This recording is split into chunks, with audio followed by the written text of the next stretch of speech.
Bonjour à tous. Dans cette vidéo, nous allons voir la différence entre cellules animales et cellules végétales. Tout d'abord, nous allons commencer par une petite définition de la cellule. C'est quoi une cellule? Donc, la cellule, c'est la plus petite unité structurale, fonctionnelle et reproductrice de tous les êtres vivants. Donc, tout être vivant est constitué des cellules, que ce soit une seule cellule ou bien plusieurs cellules.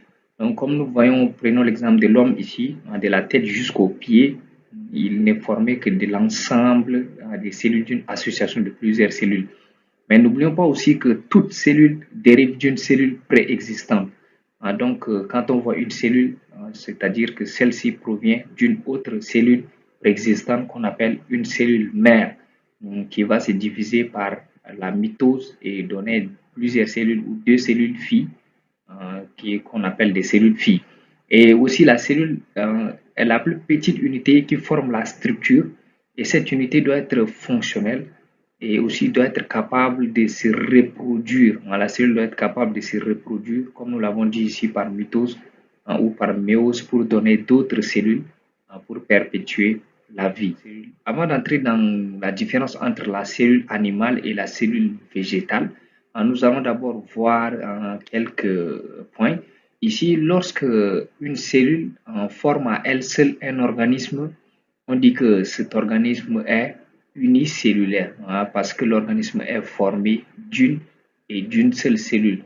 Comme par exemple, nous voyons chez les bactéries, oui, les bactéries sont des organismes unicellulaires, les protistes et les champignons. Donc, ces trois organismes sont des organismes unicellulaires parce qu'ils sont formés d'une seule cellule. Et aussi, par contre, lorsqu'une cellule, un organisme est formé de plusieurs cellules, ça veut dire lorsque une cellule s'associe à d'autres cellules pour former un organisme, là, on dit maintenant que l'organisme est pluricellulaire parce que cet organisme est formé de plusieurs cellules. Comme nous le voyons bien chez les animaux et chez les végétaux, ce sont des organismes pluricellulaires. Et nous, les humains, bon, on fait partie des animaux. Nous allons commencer par la cellule animale. D'abord, c'est ça la structure de la cellule animale. Et la cellule animale, bon, elle a une forme déjà circulaire, comme un cercle, comme nous le voyons ici. Et aussi, elle est formée uniquement de membranes plasmiques. Donc, en dehors de la membrane plasmique, la cellule végétale animale n'a pas une autre membrane. Et aussi, elle a plusieurs petites vacuoles. Donc, la cellule animale n'a pas qu'une seule vacuole, mais elle en a plusieurs de petites vacuoles. Et aussi, elle fait de la respiration. Donc, ça, ce sont les 4 points essentiels de la cellule animale. Mais en dehors de ça, on peut avoir la cellule animale peut être constituée des mitochondries, du noyau, du cytosol, du plaste et aussi des vacuoles. Donc, ça peut être aussi des constituants d'une cellule animale. Par contre, pour la cellule végétale, elle a déjà une forme qui est géométrique. Comme nous pouvons bien apercevoir sur cette image à droite ici, la forme de la cellule végétale est géométrique. Et en plus de ça, elle a aussi une paroi pectocellulosique. Cette paroi, elle a une dimension bien épaisse. Et chaque cellule aussi partage la paroi pectocellulosique avec une autre cellule voisine, comme nous pouvons aussi bien le voir sur cette image. Et aussi, elle a une seule grande vacuole. Donc, chez la cellule végétale, elle n'a pas plusieurs petites vacuoles, mais elle a une vacuole, une grande vacuole qui occupe pratiquement tout l'espace cellulaire. Et aussi, elle a un chloroplaste. Donc, c'est le chloroplaste qui aussi donne la couleur, la coloration verte à notre cellule ici, comme on le voit. C'est grâce au chloroplaste. Et aussi, elle fait de la photosynthèse. Donc, au lieu que ce soit de la respiration, ici chez la cellule végétale, c'est plutôt de la photosynthèse.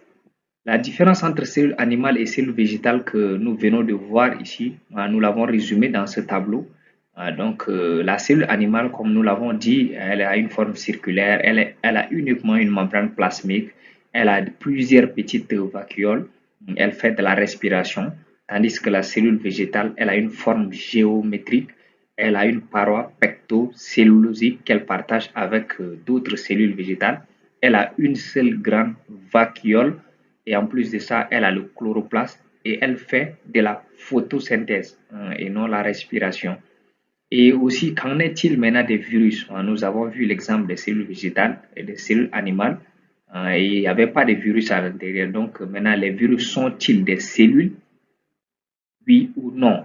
Donc pour cette question, nous allons voir cela dans une autre vidéo, dans une prochaine vidéo qu'on le fera et le lien se trouvera juste dans la description de cette vidéo que vous êtes en train de suivre.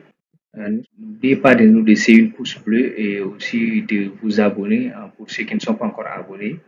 Et surtout, laissez-nous des commentaires pour que cela nous permette d'améliorer la qualité de la vidéo et de répondre aussi à vos questions. Merci et à la prochaine pour une autre vidéo.